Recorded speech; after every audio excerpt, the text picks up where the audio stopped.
Hello YouTube audience, welcome to my channel Taruna tries at 50। मेरा programme बना mummy papa के साथ द्वारकाधीश और सोमनाथ जी के दर्शन का।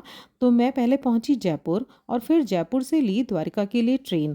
जयपुर टू द्वारका की जो ट्रेन है वो शाम को जयपुर से चलती है और अगले दिन सुबह द्वारका स्टेशन उतार देती है। लगभग 9:30 बजे सुबह हम द्वारका स्टेशन उतरे, ये मेरी मम्मी लगेज के साथ। फिर हम गए होटल, हम फ्रेश हुए और फिर हम निकले भगवान के दर्शन करने को द्वारकाधीश मंदिर। जय हो द्वारिकाधीश भगवान। क्योंकि मंदिर में रिकॉर्डिंग अलाउड नहीं है तो वो रिकॉर्डिंग तो नहीं हुई, लेकिन मैं आपको मंदिर बाहर से दिखा देती हूँ। ये बहुत ही विशाल मंदिर है और यहाँ की एक खासियत जो मुझे उस दिन पता चली कि इसकी जो पताका है वो दिन में 3 से 4 बार बदली जाती है। ये बहुत ही साहसी नवयुवक हैं जो कि फटाफट से मंदिर की शिखर पर चढ़ जाते हैं और इस पताका को बदलते हैं। ये बहुत ही भव्य दृश्य मुझे लगा। उसके बाद दोपहर हो गई थी, लंच टाइम हो गया था, हमने खाना खाया और चूंकि मम्मी पापा भी बहुत टायर्ड हो गए थे तो हम होटल गए और रेस्ट किया। फिर शाम को हम दोबारा से रेडी होकर के निकले मंदिर दर्शन करने के लिए।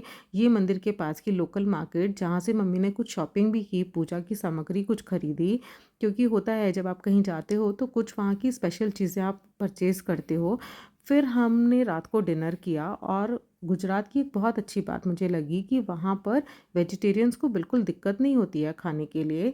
और हम जाके होटल में फिर हमने रेस्ट किया क्योंकि अगले दिन सुबह हमारा पूरा दिन का ट्रिप था।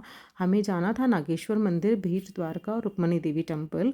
तो इसके लिए हम बहुत सुबह निकल गए अपने होटल से और सबसे पहले हम पहुँचे नागेश्वर महादेव। नागेश्वर महादेव का जो मंदिर है ये 12 ज्योतिर्लिंगों में से एक है और मंदिर के बाहर ही बहुत विशालकाय शिव जी की मूर्ति बनी हुई है।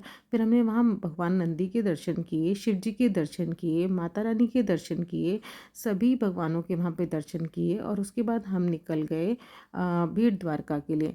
क्योंकि हम मंदिर सुबह सुबह पहुँच गए थे तो हमें वहाँ ज़्यादा भीड़ भी नहीं मिली। और भीड़ द्वारका जाने के लिए पहले जाना था ओखा। ओखा से फेरी चलती है जो कि आपको भीड़ द्वारका लेके जाती है। पापा हैट लेकर के एकदम रेडी हो गए क्योंकि बहुत तेज़ धूप थी, धूप से भी बचना था। फिर हमने वहाँ पे ली फेरी और फेरी में बैठने से पहले हमने पक्षियों के लिए और मछलियों के लिए दाना भी ले लिया था। क्योंकि ऑन द वे आप पक्षियों को और मछलियों को दाना डालते हुए जाओ तो अच्छा माना जाता है। और मैंने फिर वहाँ की लोकल लोगों से पूछा कि बेट द्वारका और द्वारकाधीश में क्या फ़र्क है। तो लोगों ने मुझे बताया कि बेट द्वारका में भगवान कृष्ण का रेसिडेंस था, मीन्स भगवान वहाँ रहते थे और द्वारकाधीश से वो अपना राजकाज का कार्य संभालते थे। तो पापा भी पक्षियों को वहाँ दाना डालते हुए वहाँ पर फिर हमने वहाँ दर्शन किए और चूँकि वहाँ पर भी फ़ोन या रिकॉर्डिंग अलाउड नहीं थी तो वो रिकॉर्डिंग नहीं हो पाई। और जैसा कि मैंने आपको बताया कि बेट द्वारका जो है वो हम समुद्र मार्ग से जा सकते हैं, लेकिन अब ये बहुत बड़ा सा पुल भी बन रहा है जो कि सड़क मार्ग से द्वारकाधीश को बेट द्वारका से जोड़ देगा। फिर हम रिटर्न चले वहाँ से और पहुंच गए रुक्मणी देवी टेम्पल। रुक्मणी देवी मंदिर लगभग 2500 साल पुराना है और यहाँ पे ऐसा कहा जाता है कि महर्षि दुर्वासा जी ने श्राप दिया था, इसीलिए यहाँ पर जल का दान दिया जाता है। इसके पीछे की कथा जो मुझे वहाँ के पुजारी जी ने बताई कि एक बार भगवान कृष्ण और रुक्मणी जी ने महर्षि दुर्वासा को अपने महल में आमंत्रित किया। तो ऋषि की ये शर्त थी कि जो मुझे अपने महल में लेके जाना चाहते हैं वो मेरा रथ खुद चलाकर लेके जाएं। तो रानी रुक्मणी और भगवान कृष्ण ने उनका रथ हाँका। आधे रास्ते पहुँचते पहुँचते रानी रुक्मणी को प्यास लगने लगी तो भगवान कृष्ण ने अपना पैर का अंगूठा जमीन में मारा और पानी निकाल दिया, जिससे कि रानी रुक्मणी ने अपनी प्यास बुझा ली। यह देख के ऋषि दुर्वासा को बहुत गुस्सा आया क्योंकि उनकी अनुमति के बिना उन्होंने जल ग्रहण किया था। तो ऋषि दुर्वासा ने वहाँ श्राप दिया कि ये द्वारिका और उसके आसपास का पूरा इलाका का पानी खारा हो जाए, पीने योग्य ना रहे, इसीलिए वहाँ पर जल का दान दिया जाता है।